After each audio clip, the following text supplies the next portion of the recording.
الحمد لله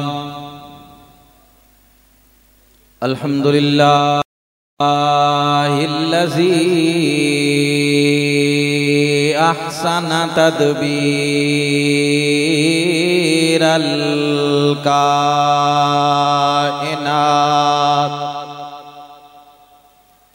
وخلق الأرضين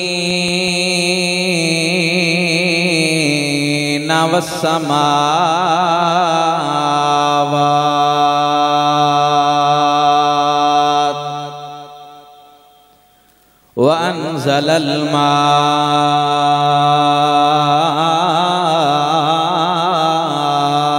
من المعصرات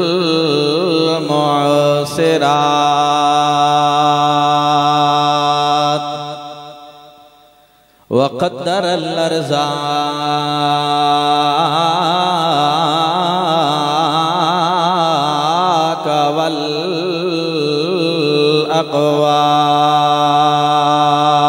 والأقوات وأثاب على الأعمال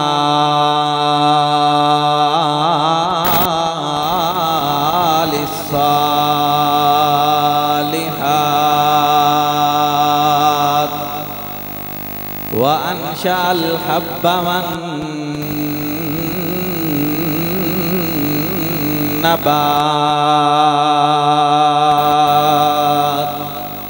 وقدر الأرزاق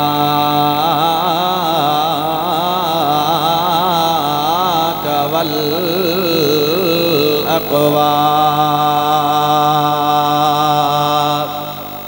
الذي حصل من نوره وجود الكائنات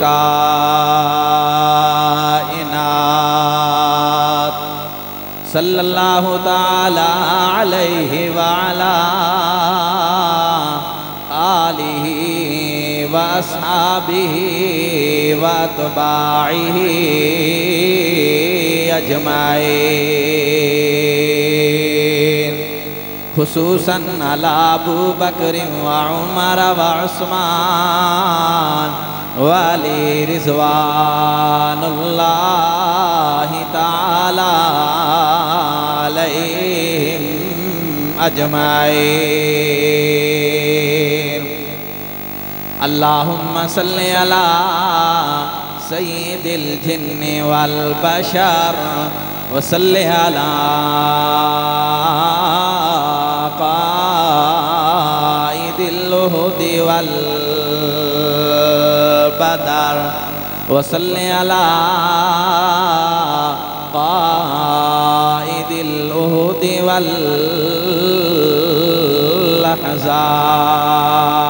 والأحزاب وصل على أجمل البشر وأكمل البشر وأحير البشر وصل على هو حي موجود محفوظ مع الروح والجسم في القبر أما بعد فأعوذ بالله السميع العليم من الشيطان الرجيم بسم الله الرحمن الرحيم فإن آمنوا بمثل ما آمنتم به فقد اهتدوا قال النبي صلى الله عليه وسلم عليكم بسنتي وسنة الخلفاء الراشدين المهديين سبحان ربك رب العزة عما يصفون وسلام على المرسلين والحمد لله رب العالمين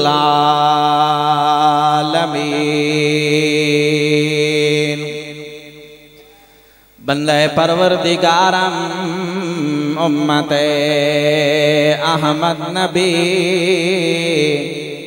بندہ پروردگارم امت احمد نبی، دوست دارم چار یارم تاب اولاد علی، مذہب حنفیہ دارم ملت حضرت خلیل، خاک پائے غوث اعظم زیر سایہ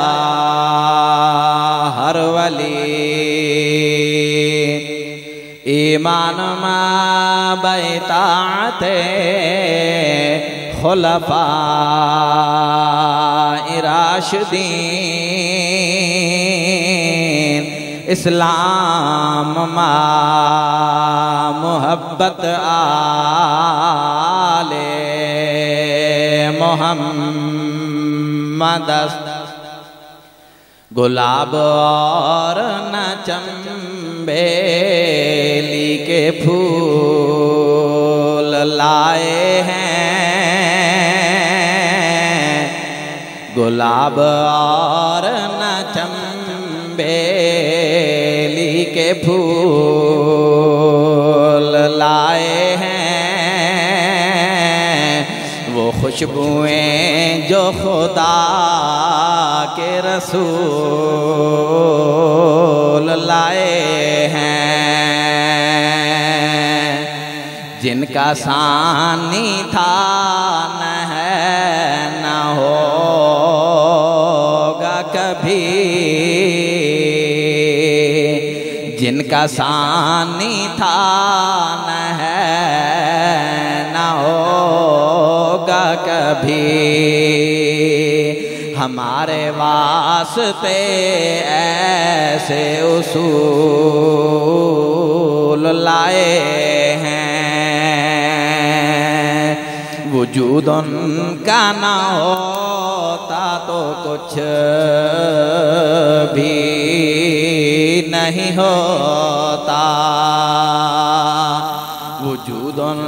کا نہ ہوتا تو کچھ بھی نہیں ہوتا،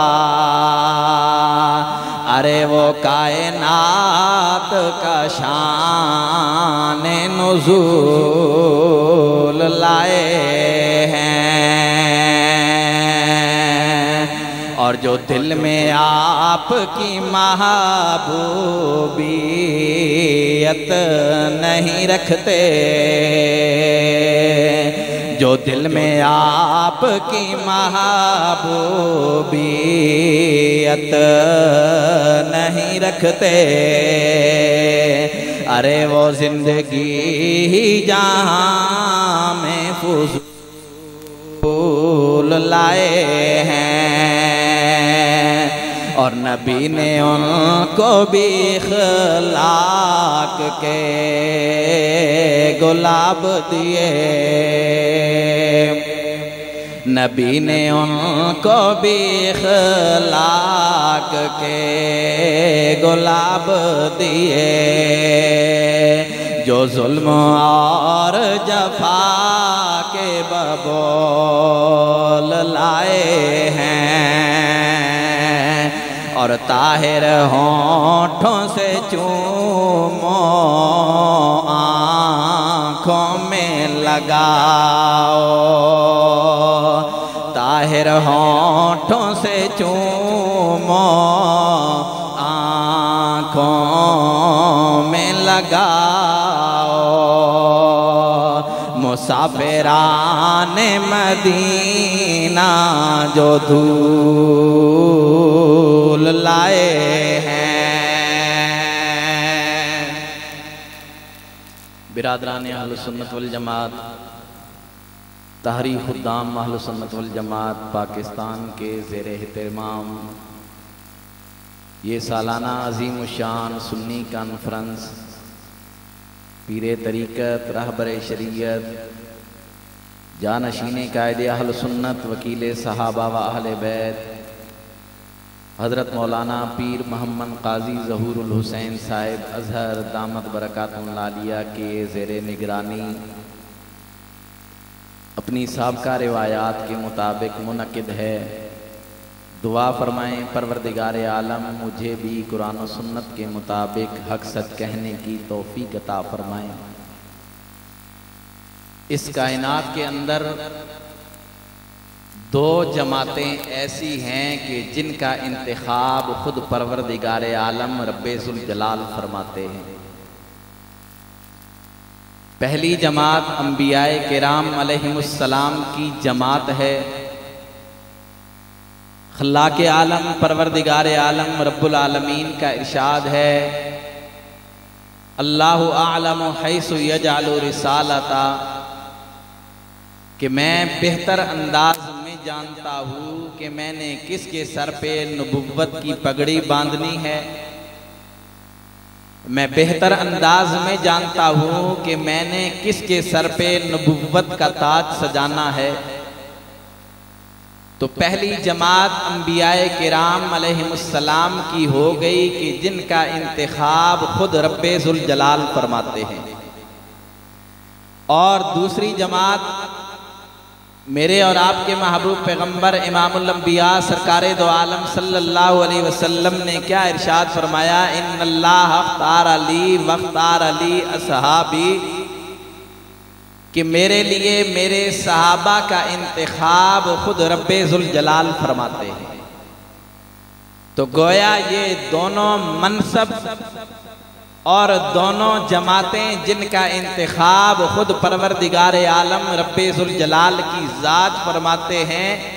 پہلی جماعت انبیاء کرام علیہم السلام کی جماعت ہے اور دوسری جماعت جماعت صحابہ ہے۔ آئیے ذرا میں اور آپ جب اللہ کا قرآن اٹھا کے دیکھتے ہیں، پروردگار عالم رب ذوالجلال کا قرآن، میرے پیر و مرشد قائد اہل سنت وکیل صحابہ والے بیت حضرت مولانا قاضی مظہر حسین نور اللہ مرکزہ نے مجھے اور آپ کو ساری زندگی یہی درس دیا کہ اگر اصحاب پیغمبر کو دیکھنا ہو، اصحاب پیغمبر کا شان مقام اور مرتبہ دیکھنا ہو، تاریخ کے آئینہ میں صحابہ کرام کو نہ دیکھنا بلکہ قرآن کے آئینہ میں صحابہ کرام کو دیکھنا۔ ہمارے پیر و مرشد ہمیں ساری زندگی یہی بات سمجھا کر گئے کہ صحابہ کرام تاریخی شخصیات نہیں ہیں بلکہ اصحاب پیغمبر قرآنی شخصیات ہیں اور قرآن پر ایمان لایا جاتا ہے۔ آئیے نہ دیکھیں پروردگار عالم رب ذوالجلال کا قرآن میں اور آپ اٹھا کے دیکھتے ہیں رب العالمین کا قرآن اس بات کا اعلان اظہار اور پرچار کر رہا ہے۔ الہ العالمین نے کیا ارشاد فرمایا، فَإِنْ آمَنُوا بِمِثْلِ مَا آمَنْتُمْ بِهِ فَقَدْ اهْتَدَوْا۔ رب ذوالجلال کا قرآن اس بات کا اعلان کر رہا ہے۔ خلاق عالم نے کیا ارشاد فرمایا، پروردگار عالم نے اعلان فرمایا تمہارا ایمان ایسا ہو جیسے میرے محبوب پیغمبر کے صحابہ ایمان لائے۔ اے پروردگار عالم ہمارا ایمان کیسا ہونا چاہیے؟ رب العالمین نے کیا ارشاد فرمایا، تمہارا ایمان ایسا ہو جیسا میرے محبوب پیغمبر کے صحابہ ایمان لائے۔ تمہارا ایمان ایسا ہو جیسے ابو بکر ایمان لائے، اپنا تن من بدن سب کچھ محمد عربی امام الانبیاء سرکار دو عالم صلی اللہ علیہ وسلم کی ابرو کے اشارے پہ قربان کر دیا۔ پھر محمد عربی صلی اللہ علیہ وسلم نے اپنے یار جناب سیدنا صدیق اکبر رضی اللہ تعالیٰ عنہ کو کیسے مقام اور مرتبے سے نوازا۔ پروردگار عالم کا قرآن اس بات کا اعلان کر رہا ہے، جب جناب سیدنا صدیق اکبر رضی اللہ تعالیٰ عنہ نے اپنا سب کچھ پیارے پیغمبر امام الانبیاء سرکار دو عالم صلی اللہ علیہ وسلم کے حکم پر قربان کر دیا، اب اللہ کے محبوب پیغمبر نے کیسے مقام اور مرتبے کے ساتھ نوازا۔ رب العالمین کے محبوب پیغمبر نے ارشاد فرمایا، مرو ابا بکر فلیصلی بالناس، میرے ابو بکر کو بلاؤ میرے مصلی پہ کھڑے ہو کہ میرے صحابہ میری جماعت صحابہ کی امامت کروائے، اور جناب سیدنا صدیق اکبر رضی اللہ تعالیٰ عنہ کے بارے میں میرے اور آپ کے محبوب پیغمبر امام الانبیاء سرکار دو عالم صلی اللہ علیہ وسلم نے ارشاد فرمایا، اس کائنات کے اندر، اس دنیا کے اندر میرے اوپر جس بندے کے بھی احسانات ہیں میں نے تمام کے احسانات کا بدلہ اس دنیا کے اندر دے دیا ہے، لیکن واحد جناب سیدنا ابو بکر صدیق رضی اللہ تعالیٰ عنہ میرا وہ رضاکار ہے کہ جس کے احسانات کا بدلہ میں محمد عربی دنیا میں نہ دے سکا، کل قیامت والے دن رب ذوالجلال سے لے کر ابو بکر کے احسانات کا بدلہ دلواؤں گا۔ تو پھر بلکسر کے غیور سنی نوجوانوں مجھے بھی یہ بات کہنے دیجئے کہ دنیا صداقت میں تیرا نام رہے گا، دنیا صداقت میں تیرا نام رہے گا، صدیق تیرے نام سے زندہ اسلام رہے گا۔ میں نے عرض یہ کیا میرے محبوب پیغمبر امام الانبیاء سرکار دو عالم صلی اللہ علیہ وسلم کے صحابہ کرام کا یہ مقام اور مرتبہ ہے، اللہ کے قرآن نے یہ بات اس بات کا اعلان اظہار اور پرچار کر دیا، تمہارا ایمان ایسا ہو جیسے میرے محبوب پیغمبر کے صحابہ ایمان لائے، تمہارا ایمان ایسا ہو جیسے جناب سیدنا فاروق اعظم رضی اللہ تعالیٰ عنہ ایمان لائے۔ پھر پروردگار عالم رب ذوالجلال نے کیسے مقام اور مراتب کے ساتھ نوازا، آئیے نہ دیکھیے پروردگار عالم کے محبوب پیغمبر امام الانبیاء سرکار دو عالم صلی اللہ علیہ وسلم کا ارشاد گرامی ہے، کیا ارشاد فرمایا، لو کان بعدی نبیوں لکان عمر بن الخطاب، میرے بعد اگر کوئی نبی ہوتا فاروق اعظم رضی اللہ تعالیٰ عنہ کے اندر وہ اوصاف پائے جاتے تھے کہ جناب سیدنا فاروق اعظم رضی اللہ تعالیٰ عنہ اللہ کے پیغمبر ہوتے، لیکن میرے اور آپ کے محبوب پیغمبر امام الانبیاء سرکار دو عالم صلی اللہ علیہ وسلم نے دوسرے مقام پہ ارشاد فرما دیا، کیا ارشاد فرمایا، نا خاتم النبیین لا نبی بعدی، میں اللہ کا آخری نبی ہوں، میرے بعد کوئی نبی نہیں ہے۔ اب دیکھیے جناب سیدنا فاروق اعظم رضی اللہ تعالیٰ عنہ کا کیسا شان مقام اور مرتبہ ہے، یہ فاروق اعظم رضی اللہ تعالیٰ عنہ فرشوں پہ جو رائے دیتے ہیں، رب ذوالجلال عرشوں سے قرآن بنا کے نازل کر دیتے ہیں، قرآن مجید کے 22 مقامات ایسے ہیں، فرشوں پہ جناب فاروق اعظم رضی اللہ تعالیٰ عنہ نے رائے دی، رب ذوالجلال نے عرشوں سے قرآن بنا کے نازل کر دیا۔ شاعر پیارے انداز میں یوں لب کشا ہوتا ہے، من عمر نو عمر دراز ہوئی، من عمر نو عمر دراز ہوئی، تے شلہوں میں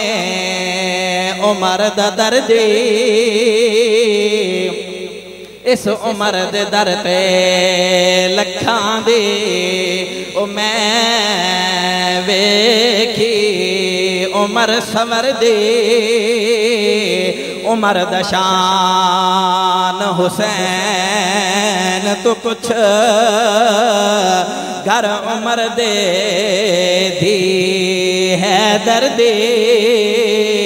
حیران ہے طاہر باج عمر دے کہ میں پئی ہے عمر گزر دی۔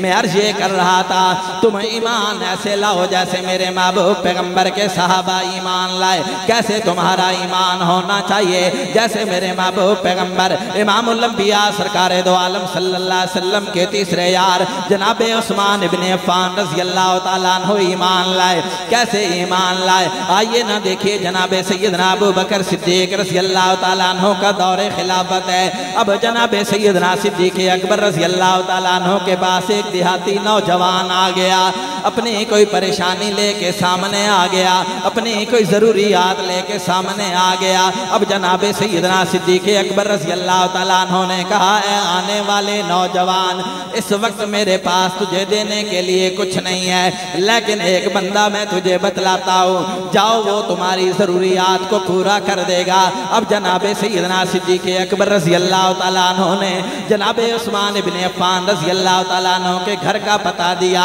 اب وہ نوجوان جناب سیدنا عثمان بن عفان رضی اللہ تعالیٰ عنہ کے دروازے پہ آ گیا۔ دروازے پہ آ کے اس نے دستک دی، اندر سے سوال کیا گیا، من دقل باب، دروازے پہ آنے والا انسان کون ہے؟ اس نوجوان نے کہا، میں ضرورت مند ہوں، اپنی ضرورت لے کے آیا ہوں۔ اب جب اس نوجوان نے دروازے پہ دستک دی تھی، جناب عثمان بن عفان رضی اللہ تعالیٰ عنہ گھر کے اندر اپنے بچوں کو کسی بات پہ غصہ ہو رہے تھے،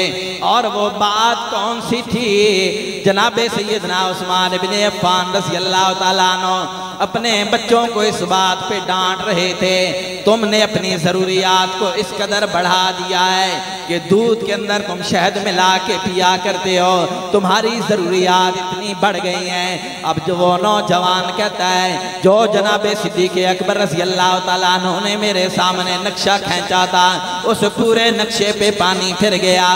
میں اسی سوچ میں گم ہو گیا کہ یہ بندہ جو اپنے بچوں کو دودھ کے اندر شہد ملا کے پینے سے روک رہا ہے، وہ میری ضروریات کیسے پورا کرے گا؟ اب جناب عثمان بن عفان رضی اللہ تعالیٰ عنہ دروازے پہ آ گئے، اور اس نوجوان کے ساتھ سلام دعا ہوئی۔ جناب عثمان بن عفان رضی اللہ تعالیٰ عنہ نے پہلی بات جو کہی، معذرت کے ساتھ مجھے آنے میں تاخیر ہو گئی، میں بچوں کو کوئی بات سمجھا رہا تھا۔ اب جناب عثمان بن عفان رضی اللہ تعالیٰ عنہ اس بندے کو، اس نوجوان کو اندر لے گئے۔ اب وہ نوجوان اندر چلا گیا۔ وہ نوجوان کہتا ہے، میرے سامنے سب سے پہلے جو چیز مہمان نوازی کے لیے لائی گئی، وہ دودھ کے اندر شہد ملا ہوا تھا۔ میں حیران بھی، بڑا پریشان بھی کہ اپنے بچوں کو تو روک رہے تھے، لیکن میری خاطر مدارت کے لیے، میری مہمان نوازی کے لیے وہی چیز لے آ کے سامنے رکھ دے۔ اب جناب عثمان بن عفان رضی اللہ تعالیٰ عنہ اس نوجوان کی خاطر مدارت کر رہے ہیں۔ کھجوروں کا بنا ہوا حلوہ بھی لا کے سامنے پیش کر دیا۔ جب وہ کھانا وغیرہ کھا لیتا ہے، اب اس نوجوان سے سوال کیا، نوجوان آنے کا مقصد تو بتلا، کیسے آیا ہے، کس انداز میں آیا ہے، کون سا کام آیا ہے؟ اب جناب عثمان بن عفان رضی اللہ تعالیٰ عنہ کے سامنے وہ نوجوان کہتا ہے، کاروباری سلسلہ میں آیا تھا، کاروبار میں اپنا پیسہ لگایا تھا، نقصان ہو گیا، مقروض ہو گیا ہو، لہٰذا جناب صدیق اکبر رضی اللہ تعالیٰ عنہ کے پاس آیا تھا، انہوں نے آپ کے گھر بھیج دیا۔ اب جناب عثمان بن عفان رضی اللہ تعالیٰ عنہ نے کہا، تیری ضرورت کتنی ہے؟ وہ نوجوان کہتا ہے، مجھے 10,000 درہم چاہیے۔ اب جناب عثمان بن عفان رضی اللہ تعالیٰ عنہ گھر کے اندر چلے گئے۔ گھر کے اندر جانے کے بعد بوری کے اندر 10,000 درہم ڈالے اور ایک اونٹنی تیار کر دی۔ اس اونٹنی کے اوپر کھانے کا سامان بھی لاد دیا اور گھر والوں کے لیے کپڑے بھی رکھوا دیے، اس نوجوان کے کپڑے بھی رکھوا دیے۔ اب آجبنا بمن، اسے کہا کہ یہ آپ اونٹ لے کے چلے جائیے۔ اب وہ نوجوان کیا کہتا ہے، عثمان بن عفان رضی اللہ تعالیٰ عنہ، آپ نے میری ضروریات کو بھی پورا کر دیا، میرے وہم و گمان سے بھی بڑھ کے آپ نے پورا کیا ہے۔ میرے ذہن میں ایک سوال آ رہا ہے، وہ سوال پوچھے آپ سے، پوچھنے کے علاوہ میں نہیں جاؤں گا۔ اب جناب عثمان بن عفان رضی اللہ تعالیٰ عنہ نے کہا، نوجوان پوچھو کون سا سوال ہے؟ اس نوجوان نے کہا،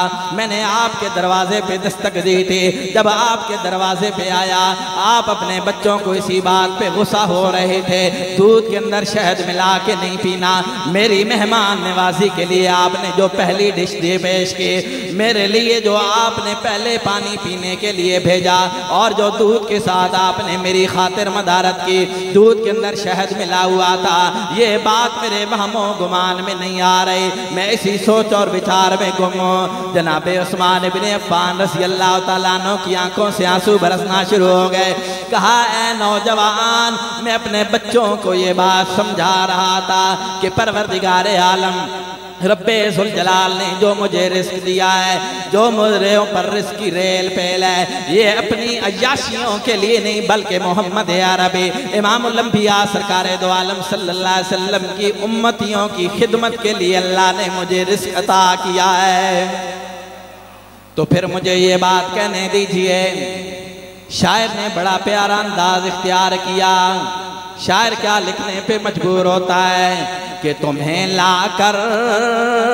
دکھانا تھا بشر ایسے بھی ہوتے ہیں، تمہیں لا کر دکھانا تھا بشر ایسے بھی ہوتے ہیں، خدا نے یہی بتانا تھا بشر ایسے بھی ہوتے ہیں، ستاروں سے بھی زیادہ نیکیاں دے کر، ستاروں سے بھی زیادہ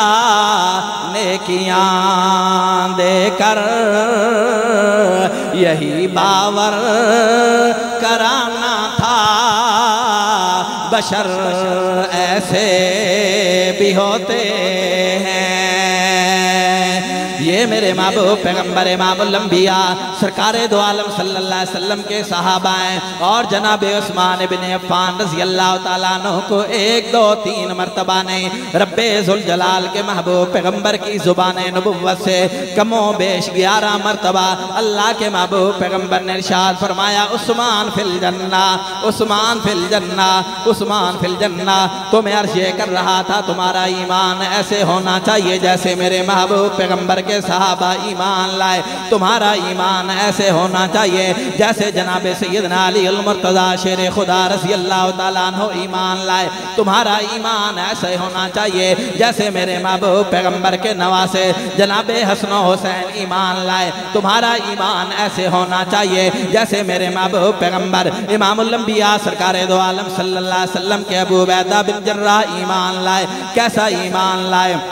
اور پھر رب ذوالجلال کے محبوب پیغمبر امام الانبیاء سرکار دو عالم صلی اللہ علیہ وسلم پہ ایمان لانے والے یہ میرے محبوب پیغمبر کے صحابہ، رب ذوالجلال نے انہیں یہ جو انعام دیا، یہ جو اعزاز عطا کیا، پروردگار عالم کے محبوب پیغمبر امام الانبیاء سرکار دو عالم صلی اللہ علیہ وسلم کے چہرے نبوت کا ایمان کی حالت میں انہوں نے دیدار کیا۔ رب ذوالجلال کے محبوب پیغمبر کے چہرے نبوت کا دیدار کرنے کے بعد ارے رب ذوالجلال نے انہیں ایسے مقام اور مراتب کے ساتھ نوازا، شاعر پیارے انداز میں یوں لب کشا ہوتا ہے، سب کچھ تھا ان کا صاحب دربار کے لیے، سب کچھ تھا ان کا صاحب دربار کے لیے، ان کی تمام عمر تھی سرکار کے لیے، رکھتے تھے وہ نگاہوں کو ہمیشہ باوضو، آقا نامدار کے دیدار کے لیے۔ یہ میرے محبوب پیغمبر امام الانبیاء سرکار دو عالم صلی اللہ علیہ وسلم کا شان ہے، آپ کا مقام اور مرتبہ ہے۔ پھر رب ذوالجلال کے محبوب پیغمبر امام الانبیاء سرکار دو عالم صلی اللہ علیہ وسلم نے اپنے صحابہ کرام کے لیے کیا ارشاد فرمایا؟ اب رب ذوالجلال کے محبوب پیغمبر نے ارشاد فرمایا، سابق النجوم فَبِأَيِّهِمْ اِقْتَدَيْتُمْ اهْتَدَيْتُمْ۔ رب ذوالجلال کے محبوب پیغمبر امام الانبیاء سرکار دو عالم صلی اللہ علیہ وسلم نے صحابہ کرام کے لیے کیا ارشاد فرمایا؟ خلفائے راشدین کی عزت و عظمت، آپ کے مقام اور مرتبے کے لیے ارشاد فرمایا علیکم بسنتی و سنت الخلفاء الراشدین المہدیین۔ اللہ نے اپنے محبوب پیغمبر امام الانبیاء سرکار دو عالم صلی اللہ علیہ وسلم نے اپنے صحابہ کرام کے لیے ارشاد فرمایا ما انا علیہ و اصحابی۔ پھر اسی بات پہ اپنی بات کو ختم کرتا ہوں، ارے ہمارے پیر و مرشد رہبر و رہنما قائد اہل سنت وکیل صحابہ والے بیت حضرت مولانا قاضی مظہر حسین نور اللہ مرکزہ نے ساری زندگی ہمیں صحابہ کرام کی محبت کا درس دیا، اور ہمیں یہ بات گھٹی کی طرح پلا کر گئے کہ لے شوق سے نام صحابہ کا، لے شوق سے نام صحابہ کا، کر چرچا عام صحابہ کا، گر طلب ہے تجھ کو جنت کی تو پلہ تھام صحابہ کا۔ ہمارے پیر و مرشد نے ہمیں یہ درس دیا، جناب سیدنا ابو بکر کی الف سے لے کر وحشی بن حرب کی یا تک تمام صحابہ کرام کو ماننا ہے، ابو بکر کی الف سے لے کر علی المرتضی شیر خدا رضی اللہ تعالیٰ عنہ کی یا تک خلفائے راشدین کو بھی ماننا ہے۔ تو دعا فرمائیں پروردگار عالم ہمیں حضور سرور کون و مکان صلی اللہ علیہ وسلم کی سچی عقیدت و محبت، محبوب پیغمبر کے صحابہ و اہل بیت خلفائے راشدین کی سچی عقیدت و محبت اور اولیاء کرام کا ادب و احترام نصیب فرمائے۔ وآخر دعوانا ان الحمدللہ رب العالمین۔